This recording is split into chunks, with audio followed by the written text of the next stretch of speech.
Y hay un enfoque que permite resolverlo, que es la interculturalidad. El enfoque intercultural nos permite resolver esa falta de aceptación de nuestra diversidad cultural, pero emplea precisamente el reconocimiento y también, ¿qué más dijimos? A ver si se acuerdan ustedes, la revaloración, ¿verdad? Entonces, ¿cómo es que de alguna manera eh, se menciona al inicio de estos términos y luego empieza a desarrollarse? ¿Cómo es que se produce en lo social, ¿no? Este reconocimiento y esta revaloración? ¿Cómo se produce en lo social? Da una explicación, a ver si ustedes, a ver, nos pueden comentar, a ver quién nos puede comentar, vamos a llamar a unos participantes, a ver José Morales. Sí, profesor, justamente yo creo que acá el problema principal es el tema del idioma. Ya, si bien es cierto, creo que te está abordando de un tema, eh, digamos, contrario, porque se está invitando que a las personas de las comunidades nativas que de cierta manera vayan dejando su idioma natal para integrarse con el castellano. Pero sin embargo, ahí, por ejemplo, cuando uno termina la carrera, el idioma que le obligan para poder titularse es el inglés o cualquier otro idioma. Pero ¿por qué no se obliga a todos de que primero debemos aprender el quechua o el aymara? Con la final, sobre todo para los médicos y abogados. ¿Por qué? Porque cuando los envían a estas comunidades nativas este, se puedan expresar, se puedan comunicar. Entonces, desde ahí creo que lo primero que es, todos nosotros, los profesionales, debemos saber primero el quechua y el mara, y posteriormente algún idioma extranjera, porque, como le digo, incluso hubieron, hace años, hubo un problema con unos estudiantes de medicina que fueron a una comunidad nativa y no sabían su cultura, y no sabían el idioma. Terminó en una tragedia, porque los nativos pensaron que iban a abusar de sus mujeres y los terminaron matando. Entonces, lo primero creo que es aprender nosotros nuestro idioma original, el que he hecho a la Aymara, y posteriormente una lengua extranjera, ¿no? Entonces, desde ahí creo que no deberíamos hacer a estos niños dejar de hablar su idioma, cambiarlos al castellano, sino por el contrario, ¿no? A todos nosotros obligarnos a estudiar nuestra lengua original.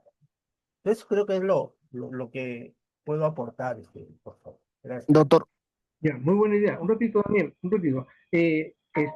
José, eh, no sé si puedes descubrir en lo que has entendido eh, cómo se está desarrollando el concepto de reconocimiento o revaloración. ¿Podrías acercarnos un poquito más en tu explicación? ¿Qué tanto se está produciendo este reconocimiento y esta revaloración? Lo que pasa es que de repente no se está abordando, como lo dije, el tema de la lengua originaria, ¿no? Entonces, Ya, lo que en sí debemos difundir más nuestra lengua primigenia, que es el quechua. Eso debemos difundirlo a nivel de todo, incluso de las escuelas. Yo me acuerdo que hace muchos años, creo que en tiempo de Velasco, que se impartían clases de quechua, incluso en las televisiones. Pero sí. ahora no, se ha perdido todo Ujú. eso. Y por el contrario, ahora estamos en una manera que le dicen el Speak English, que se habla castellano mezclado con inglés. En una conversación meten el 50% de palabras en castellano y el otro 50% de palabras en inglés. Entonces está todo mezclado, mordido. Entonces de alguna manera estamos perdiendo nuestro idioma. Deberíamos incluso difundir nuevamente, promover que se dicten clases en quechua. Ok, muchas gracias, José. Miren, Ok. el reconocimiento entonces, entiendo yo, José, porque miren, reconocer, nos dice el profesor Tubino, implica primero conocer a la persona, ¿no? O sea, primero escuchar su situación, escuchar su ubicación. Escuchar no solamente es escuchar con el oído, ¿ok? Sino dijimos es atender y comprender. Y hay muchas formas de atender y comprender, ¿ok? Atender a su comportamiento corporal, es decir, a sus actividades, y luego comprender. Esto va de la mano con un ejercicio antropológico, ¿ok? En este caso, el reconocer y revalorar es un concepto mucho más amplio que de lo que se aplica en conciliación, ¿ok? Es un concepto que mucho más amplio, es un concepto humanista, como le dijimos al inicio, y que implica pues conocer una cultura, pero lo que nos dice José es que parece que la intensidad no debe limitarse a solamente entender y luego revalorar mediante su enlace con la cultura occidental, podríamos decir, mediante el ensamble con la lengua castellana, sino lo que yo le entiendo, José, es que esa revaloración debe ser mucho más profunda, más bien desde nosotros, ¿no? Aprender el idioma nosotros y no limitarnos, porque es un límite, fusionar, sino ir más allá, que nosotros más bien nos involucremos, ¿no? Eso es lo que le entiendo a José. Muy bien, José. ¿Está bien? ¿Está bien lo que te he entendido, José? Sí, efectivamente, doctor, muy claro. Ya, Gracias. ok. Vamos a escuchar a Daniel y luego a Carla, porque Daniel participó primero y luego Carla, por favor. Sí, Daniel, te escuchamos. Sí, muchas gracias, doctor. Eh, Complementando lo que ha dicho nuestro colega, el profesor Fidel Tubino, pues, ha buscado, ¿no?, de cómo estructurar, ¿no?, el tema de la interculturalidad en el Perú. Si bien es cierto, existe conflictos a nivel de todo nuestro país, pero el tema muy importante es, doctor, que hasta la actualidad todavía gestionar las diversas culturas que tiene nuestro país, porque no solamente pues el derecho está centrado en la costa, sino también en la sierra y en la selva, ¿no? Ahora, el tema de los conflictos, doctor, mayormente si nosotros por ejemplo, por la práctica vemos, ¿no?, que todas las leyes y el sistema peruano está ligado netamente a la costa, poco a la sierra y poco a la selva. Entonces, el conflicto netamente, si vamos a ponderar todo ese asunto, el profesor Tubino nos dice que existe una desigualdad, ¿no? Entonces, para poder buscar esa diversidad cultural, debería existir, nos dice en el Perú, una gestión pública que necesariamente debería enfocarse en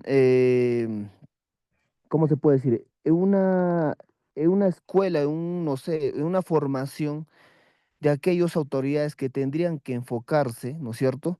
Que que estas leyes, ¿no es cierto? Y estos conflictos que se podrían generar, como hace un momento decía nuestro colega, que por ejemplo hay autoridades y congresistas y hay jueces, no lo sé, y otras personas más y conciliadores que no dominan los otros idiomas, tanto el quechua, el aymara y tanto el shipibo, ¿no? Entonces, si nosotros no entendemos esos idiomas, ¿cómo creamos o cómo vamos a poder, no sé, vamos a poder resolver esos tipos de conflictos?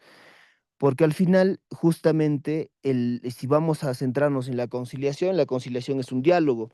Y este diálogo tenemos que nosotros ser imparciales, que al final vamos a resolver esos tipos de problemas. Entonces, netamente, hace un momento también decía nuestro colega, que en el Perú pues se advierte una educación a menudo que netamente se enfoca en el idioma castellano, ¿no? Y que al final pues propone esta idea para todos, tanto en las zonas rurales y tanto en las zonas urbanas, educar esta lengua, ¿no? Entonces, más aún, justamente, y este conflicto que se viene dando desde muy antes, no hemos resuelto esas barreras, ¿no?, culturales para poder dar, pues, una solución en el Perú, ¿no? Es lo que podría aportar, doctor. Muchas gracias. Muy bien, Daniel. También nos está poniendo en el mismo sentido que ya nos puso Carlos, ¿no? Perdón, José Morales, ¿no? Este, muy bien, Carla, te escuchamos y luego Jocelyn. Sí, doctor. Bueno, El video filosófico del peruano Fidel Tubino básicamente nos invita a reflexionar sobre el Perú como un país diverso, pero todavía marcando por desigualdades culturales, ¿no? También explica que no basta con que existan muchas culturas, sino que la verdadera interculturalidad implica el respeto, implica el diálogo y asimismo el reconocimiento de la dignidad de todas las personas. Hace una diferencia también entre la interculturalidad y la multiculturalidad, que el Perú es multicultural, es diverso, sin embargo, no se practica la interculturalidad. Y bueno, el problema es que históricamente y lamentablemente algunas culturas han sido invisibilizadas y también excluidas. Es por eso que el autor propone que la interculturalidad no sea solo un discurso, sino que sea un compromiso ético de la misma manera social para así construir un país más justo donde podamos convivir reconociendo nuestras diferencias. Y en este caso, el Perú tiene un reto bastante importante, que no se implique en aceptar que somos diversos, sino que también debería de implicar lograr que esa diversidad se viva en igualdad. Esa es mi participación, doctor. Excelente, Carla, excelente tu participación. Ha sido bastante ordenada en la exposición y has mencionado un dato muy importante que precisamente están señalados ya por Daniel y por José, que es precisamente que hay un compromiso desde la practicidad para respecto a la interculturalidad, ¿no? Como una herramienta, como un enfoque para poder ensamblar a las diversas culturas que hay en nuestro país, las ensamblamos al lenguaje castellano o a la cultura inclusive ya occidental, porque por razones prácticas, en el idioma quechua no hay hipérboles, no hay el conocimiento de la curva, en materia de economía no hay estadística. El idioma quechua, el aymara, no tiene estos conceptos, ¿ok? No tiene el concepto de algoritmo, no lo tiene. Hay un compromiso, por lo tanto, desde la practicidad de viabilizar la cultura al idioma castellano para a partir de ahí ensamblar a toda la sapiencia que el mundo ahorita lo tiene en la diversidad. Eso es cierto. Entonces, hay un compromiso del Estado, pero desde la practicidad. Ya acá hay un lenguaje que contiene una serie de conceptos que van a facilitar el acercamiento del ciudadano a todo el conocimiento que se está dando en el mundo.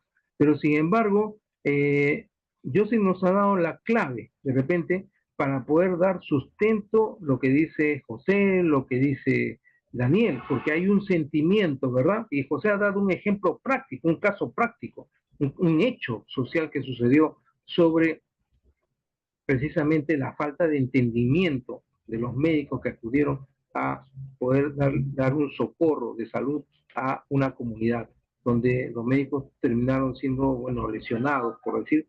Y es que debido a que ellos no conocían el idioma, no conocían la cultura, y eso demanda que nosotros también nos involucremos, que sea una exigencia aprender los idiomas diversos que hay en nuestro país. Pero eso, ¿por qué? ¿Cuál sería el fundamento? Y creo que Jocelyn nos ha dado precisamente la clave, ¿no?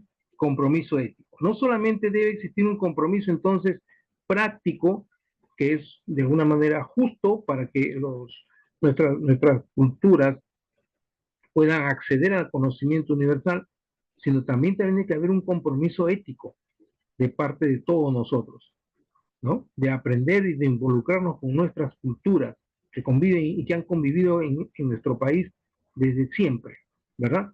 Y ese compromiso es ético. Tiene que darse ese compromiso. Se está olvidando la ética y eso está pasando en nuestro país, que no hay compromisos éticos en nuestro país. Se está olvidando, se está dejando de cumplir, ¿no? No sé si esa es la idea que te capto, Carla. Creo que esa es la idea que te he captado, además de Sí, haber un compromiso ético, ¿no? sí, Muy doctor, bien, correcto. muchas gracias. Entonces vamos con Jocelyn. Jocelyn, qué has comprendido, qué es lo que te ha motivado este video. Sí, doctor. ¿Se me escucha? Sí, sí, por supuesto. Bien, doctor. Desde mi punto de vista, lo que plantea el profesor Fidel Tubino es muy importante porque nos hace ver que la interculturalidad no significa solo que existan muchas culturas en el Perú, sino que debe haber un verdadero diálogo entre ellas. No basta con decir que somos un país diverso, ¿no? Ya que el problema es que todavía existen desigualdades, discriminación y racismo estructural. Además, según el video planteado, considero que la interculturalidad es un proyecto pendiente, ya que muchas veces el Estado reconoce la diversidad en la ley, pero en la práctica no se generan espacios reales de participación para los pueblos indígenas o comunidades andinas y amazónicas. También, doctor, me parece relevante que se destaque el papel de la educación. Si desde las escuelas y universidades no aprendemos a dialogar y respetar otras formas de pensar, con el transcurso del tiempo será difícil construir una sociedad más justa. Entonces hay que entender que la interculturalidad es un compromiso ético, como ya lo mencionaba, ya que implica aprender a escuchar, a reconocer perjuicios y construir una ciudadanía más inclusiva. No es solo una política pública, ¿no? Sino una transformación de mentalidad para este progreso, doctor. Ese sería mi aporte.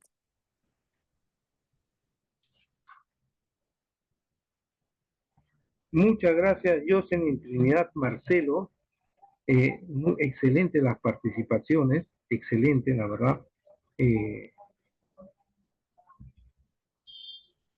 Resalta también el compromiso ético que debe haber y sobre todo que nos está ya un poquito más ubicando en qué consiste la revaloración, ¿verdad? ¿No? La revaloración es reconocer la legitimidad, en este caso, del problema de la diversidad cultural o de la falta de aceptación, porque la discriminación es la no aceptación de la diversidad cultural, ¿no? Entonces, el que discrimina no acepta la diversidad cultural, no acepta que otro piense diferente a nosotros, no lo acepta, ¿no?